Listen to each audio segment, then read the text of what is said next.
ഈ ട്രാമിൻ്റെ ലുക്ക് കാണുമ്പോൾ തന്നെ നിങ്ങൾക്ക് മനസ്സിലാവും ഇതൊരു ഡിസംബർ മാസമാണെന്നും ക്രിസ്മസ് അടുക്കാറായിട്ടുണ്ടെന്നും. അതെ, ഇപ്പം നമ്മൾ യൂറോപ്പിൽ എവിടെ നോക്കിയാലും നമുക്ക് ഈ ഒരു തീമിലായിരിക്കും എല്ലാ ബിൽഡിങ്സും എല്ലാ ഓഫീസസും അതുപോലെ എന്താ പറയുക റെസ്റ്റോറൻറ്റ്സ് അങ്ങനെയുള്ള എല്ലാത്തിൻ്റെ ഫ്രണ്ടിൽ ക്രിസ്മസ് ട്രീസും ലൈറ്റ്സും സ്റ്റാർസും ഒക്കെ ആയിട്ട് ആകെപ്പാടെ യൂറോപ്പിൻ്റെ ലുക്ക് ആകെ മാറിയിരിക്കുന്നൊരു സീസണാണ് ക്രിസ്മസ് മാസം, ഡിസംബർ മാസം. അങ്ങനെ ഞങ്ങൾ വന്ന നാൾ മുതൽ നമ്മളെല്ലാവരും പറഞ്ഞ് കേട്ട് ഭയങ്കര എക്സൈറ്റഡ് ആയിട്ട് വെയിറ്റ് ചെയ്തിരുന്നൊരു സ്ഥലത്തേക്കാണ് ഇന്ന് ഞങ്ങൾ പോകുന്നത്. അപ്പോൾ ഞങ്ങൾ വിചാരിച്ചു എന്തായാലും ഞങ്ങൾ പോവല്ലേ, അപ്പോൾ പിന്നെ നിങ്ങളെയും കൂടെ അത് കാണിച്ചേക്കാമെന്ന്. ഇതാണ് നമ്മുടെ ഓൾഡ് ടൗൺ. ഓൾഡ് ടൗണിനെ സത്യം പറഞ്ഞാൽ കുറച്ച് യുണീക്ക് ആക്കുന്ന എന്താണെന്ന് വെച്ചാൽ അവിടുത്തെ ആർക്കിടെക്ചറും പിന്നെ അതുപോലെ ഈ ഓൾമോസ്റ്റ് എല്ലാ ബിൽഡിങ്സും തന്നെ എന്താ പറയുക ഒരു കൾച്ചറൽ മോണുമെൻറ്റ്സ് ആ ഒരു ടൈപ്പാട്ടോ. അതായത് എന്താ പറയുക സ്റ്റാറ്റസ് ഓഫ് കൾച്ചറൽ മോണുമെൻറ്റ്സ് എന്നൊക്കെ പറയുന്ന പോലെ അതൊട്ട് ഒരുപാട് വെറൈറ്റി സ്റ്റൈൽസിലാണ് ഇവിടുത്തെ ആർക്കിടെക്ചർ റെപ്രസെൻ്റ് ചെയ്തേക്കുന്നത്. പിന്നെ അതുകൊണ്ട് മെയിനായിട്ടുള്ളത് ഇവിടുത്തെ ചർച്ചസാണ്. അതായത് ഓൾഡ് റിഗയിലെ ഏറ്റവും ഫേവറേറ്റ് അല്ലെ മോസ്റ്റ് ഇമ്പ്രസീവ് ആയിട്ടുള്ള ബിൽഡിങ്സാണ് ഡോം ചർച്ചും സെൻറ്റ് പീറ്റേഴ്സ് ചർച്ചും. അപ്പം ആ ഒരു ഏരിയ കേട്ടോ നമ്മൾ ഈ കാണുന്നത്. ഇതിൻ്റെ അകത്തായിട്ടാണ് ക്രിസ്മസ് മാർക്കറ്റ് ഇപ്പം ഇട്ടേക്കുന്നത്. അവരെ സ്റ്റോൾസും കാര്യങ്ങളും ഒക്കെ ഇട്ടേക്കുന്നത് ഇതിൻ്റെ കുറച്ചുകൂടി ഉള്ളിലായിട്ട് വരും. അത്യാവശ്യം നല്ല രസമാണ് കേട്ടോ. എനിക്കൊന്ന് ടൂറിസ്റ്റുകളൊക്കെ ഇവിടെ മീൻസ് റിക്രിയേഷനും അതുകൊണ്ട് എൻ്റർടൈൻമെൻറ്റിനൊക്കെ റിഗയിൽ വരാൻ പറ്റിയ ഏറ്റവും നല്ല സ്ഥലമാണ് കേട്ടോ. ഒരുപാട് ഫുഡ് സ്പോട്ട്സ് ഉണ്ട് ഇവിടെ, അതുകൊണ്ട് ഇഷ്ടംപോലെ ഷോപ്സ് ബിൽഡിങ്സ് കാര്യങ്ങളൊക്കെ ഉണ്ട്.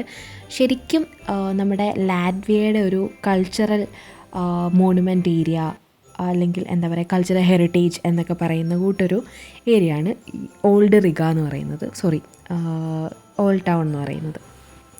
ഓൾഡ് റിഗ ഓൾഡ് ടൗൺ എല്ലാം ഒന്ന് തന്നെ. നമ്മൾ ക്രിസ്മസ് മാർക്കറ്റ് കണ്ടുപിടിക്കാൻ വേണ്ടി കുറേ അങ്ങോട്ടും ഇങ്ങോട്ടും കുറേ നേരമായിട്ട് നടക്കുന്നുണ്ട്. ഒരുപാട് ആൾക്കാർ നടക്കുന്ന കാണാം. പക്ഷേ നമുക്കറിയാം ഇവിടെ എവിടെയോ വലിയ പരിപാടി നടക്കുന്നുണ്ടെന്ന് നമുക്ക് ഏകദേശം ഒരു ഐഡിയ ഉണ്ട്. പക്ഷേ എവിടെയാണെന്നുള്ള കറക്റ്റ് ലൊക്കേഷൻ ഇതുവരെ കിട്ടിയില്ല. ഇത് കണ്ടോ, ഞാൻ നേരത്തെ പറഞ്ഞില്ല എല്ലാ ബിൽഡിങ്സിൻ്റെയും ഫ്രണ്ടിൽ ഇതുപോലെ ക്രിസ്മസ് വരുന്നതിന് മുന്നോടിയായിട്ടെല്ലാം സെറ്റ് ചെയ്തിട്ടുണ്ടെന്ന്. അങ്ങനെ നമ്മൾ ഫൈനലി നമ്മുടെ ലൊക്കേഷനിലെത്തിയിട്ടുണ്ട്. എന്ത് ഭംഗിയായിട്ടാണെന്നറിയാം അവരവിടെ ഡെക്കറേറ്റ് ചെയ്ത് വെച്ചേക്കുന്നത്. നമുക്ക് ഒരു പൂക്കി ബോയൊക്കെ വെച്ചിട്ടുണ്ട്, നല്ല ഭംഗിയുണ്ട് അവിടെ ഡെക്കറേറ്റ് ചെയ്തേക്കുന്നത് കാണാൻ. പിന്നെ നമുക്കവിടെ കുറേ കുതിരകളും പിന്നെ ക്രിസ്മസ് കോസ്റ്റ്യൂംസിൽ കുറേ ആൾക്കാർ നിൽക്കുന്നതൊക്കെ കാണാം. എല്ലാവരും ആ കുതിരേൻ്റെ കൂടെ നിന്ന് ഫോട്ടോയൊക്കെ എടുക്കുന്നുണ്ട്, നല്ല ഭംഗിയുണ്ട് കാണാൻ. അങ്ങനെ നമ്മൾ അകത്ത് കയറിയിരിക്കുകയാണ്. നമ്മൾ ഫസ്റ്റ് ചെന്ന് കയറുമ്പോഴേ കാണുന്നത് ഇവരെ കേട്ടോ. നല്ല രസമില്ലേ നമ്മുടെ ഈ ഫെയറി ടെയിൽ സ്റ്റോറീസിലെ വിച്ചസിൻ്റെ കോസ്റ്റ്യൂംസിലൊക്കെ ആൾക്കാർ നിൽപ്പുണ്ട്. നമ്മൾ നേരെ ചെന്ന് വൈൻ ട്രൈ ചെയ്യാമെന്ന് വിചാരിച്ചു. സത്യം പറഞ്ഞാൽ ഹോട്ട് വൈൻ ഇത് ഞാൻ ഫസ്റ്റ് ടൈം കാണുക, എൻ്റെ ലൈഫിൽ ആദ്യമായിട്ട് കാണുക. നല്ല രസമുണ്ട്, ഭയങ്കര പ്ലസൻ്റ് ആയിട്ടാട്ടോ അവിടെ ഉള്ളവരൊക്കെ നിൽക്കുന്നത്. അങ്ങനെ ഞങ്ങൾ ഒരു ഗ്ലാസ്സേ വാങ്ങുള്ളൂ, ഞങ്ങൾ 3 പേരോട് ഒരു ഗ്ലാസ്സേ വാങ്ങുള്ളൂ. എന്തായാലും നന്നായി. ഫസ്റ്റ് ടൈം ട്രൈ ചെയ്യാണ്, എനിക്ക് ഒട്ടും ഇഷ്ടപ്പെട്ടില്ല. ഞാൻ ആകെ ജസ്റ്റ് ഒരു സിപ്പ് എടുത്തിട്ട് ഞാൻ കാവ്യയ്ക്ക് കൊടുക്കുകയാണ് ചെയ്തത്. അവൾക്കും വലിയ ഇഷ്ടപ്പെട്ടൊന്നും ഇല്ല. എന്നാലും നമ്മൾ ഒരു ഗ്ലാസ് വാങ്ങിച്ചുകൊണ്ട് രക്ഷപ്പെട്ടു, ഇല്ലായിരുന്നെങ്കിൽ തെണ്ടിപ്പോയാന്. എന്ത് രസമാണ് ഓരോരുത്തരും നല്ല രസം. എനിക്കിങ്ങനെ കണ്ട് നിൽക്കാൻ ഭയങ്കര ഹാപ്പി ആയിട്ട് എന്താ പറയുക ഭയങ്കര ഫ്രീ ആയിട്ട് നിന്നിട്ട് ഒരുപാട് എൻജോയ് ചെയ്യാൻ പറ്റും അതിൻ്റെ അകത്തിൽ. പിന്നെ ഒരുപാട് ഫുഡ് സ്പോട്ട്സ് ഒക്കെ ഉണ്ട്. പിന്നെ നമ്മൾ വൈൻ വാങ്ങിച്ച ഇതുണ്ടല്ലോ ഗ്ലാസ്, വൈന് 6 യൂറോ ആയിരുന്നേ. അത് ഗ്ലാസ് നമ്മൾ തിരിച്ചു കൊടുക്കാമെന്നുണ്ടെങ്കിൽ നമുക്ക് 2 യൂറോ തിരിച്ച് അക്കൗണ്ടിൽ കയറും. അപ്പം നമ്മൾ ആ ഗ്ലാസ് തിരിച്ചു കൊടുക്കുന്ന സ്ഥലമൊക്കെ തപ്പി കുറച്ച് നേരം നടന്നു, പിന്നെ അവിടെ കൊണ്ട് കൊടുത്തു.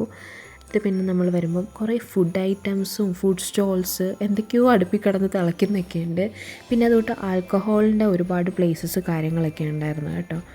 ഇത് നോക്ക്, നമ്മൾ ആൽക്കഹോളിൻ്റെയാണ് ഇവിടുത്തെ എന്തോ ഒരു റമ്മാണിത്. അപ്പം അത്യാവശ്യം അതിനൊക്കെ ഫുഡ് സ്റ്റോൾസിലൊക്കെ നല്ല തിരക്കുണ്ട്. കുറേ varieties of non veg items ഒക്കെ നമുക്ക് കാണാം. അങ്ങനെ ഞങ്ങൾ അതിൽ കൂടെ ഒക്കെ കുറേ നടന്നു. ഗൈസ് നിങ്ങളൊന്ന് നോക്കിയേ, അതൊരു പന്നീൻ്റെ മൂക്കല്ലേ ആ കാണുന്നത്. പിഗിന് മീൻസ് പോർക്കൊക്കെ ഇവിടുത്തെ ഏറ്റവും കോമൺ ആയിട്ടുള്ള ഫുഡ് ഐറ്റംസിലൊന്നാണ് പോർക്ക്. അപ്പം നോൺ വെജ് ഐറ്റംസൊക്കെ ഇഷ്ടം പോലെ ഉണ്ടായിരുന്നു. നമ്മൾ ചിലതൊക്കെ കഴിച്ച് ട്രൈ ചെയ്ത് നോക്കി.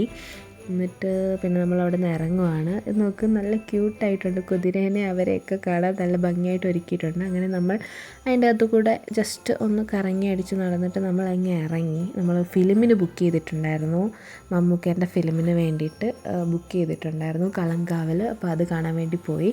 നമ്മൾ കുറച്ച് നേരത്തെ എത്തിയ കാരണം നമ്മൾ റിമി കൂടെയൊക്കെ കുറച്ച് നേരം കറങ്ങി നടന്നിട്ട് പിന്നെ ഞങ്ങൾ നേരെ ഫിലിമിന് കയറുമായിരുന്നു ചെയ്തത്. നമുക്ക് 8:50 ഷോ.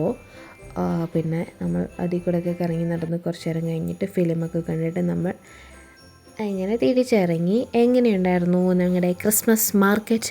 ഇതിപ്പോൾ ഒരു ഷോർട്ട് വീഡിയോ, എനിക്കധികം പറയാനോ ഡിസ്ക്രിപ്ഷൻ പറയാനോ കാര്യങ്ങളൊന്നും എനിക്ക് അത്ര വലിയ പിടുത്തം ഉണ്ടായിരുന്നില്ല. ഞാൻ എന്തൊക്കെയൊക്കെയോ എടുത്ത് വെച്ചിട്ടുണ്ട്. ഏകദേശം ഇതൊക്കെയാണ് ക്രിസ്മസ് മാർക്കറ്റിലുള്ളത്. അപ്പം അത്രയേ ഉള്ളൂ. നെക്സ്റ്റ് വീഡിയോയിൽ കാണാം. Okay, by.